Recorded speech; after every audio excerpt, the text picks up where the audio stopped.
Do not buy or close on a home in Minnesota without understanding your options in title. My name's Travis Anderson. I'm your local real estate expert. Let's talk about it.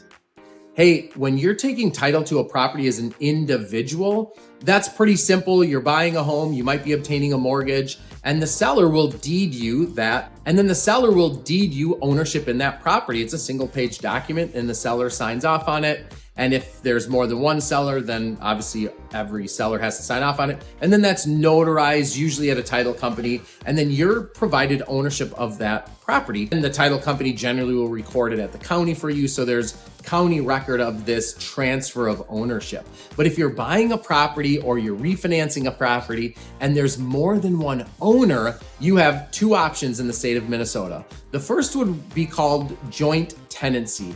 Now, this is what we call the right of survivorship. If you've got buyer one and buyer two, and if something, God forbid, were to happen to one of them or they were to pass away, the ownership from that party would transfer directly over to the other person. In other words, they have a joint tenancy in that property. It's equal and transferable directly to that party. Now, the other option would be what's called tenants in common.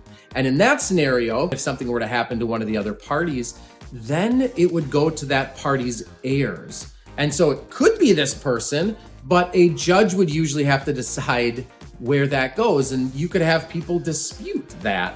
And that's where you've heard of like the probate process here in Minnesota, where a home has to go through the probate process first before it then can be sold. So if you're buying a home with another individual, you're going to want to have a really good understanding about joint tenancy, the rights of survivorship, or tenants in common, where you're going to use the heirs and the probate process to transfer that property or your interest in that property to someone else.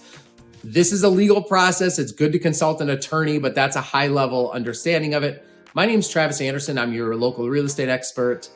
Do me a favor, if you've got any questions, give me a call, shoot me a text, hit me up in the comments section. And as always, all my best to you and yours.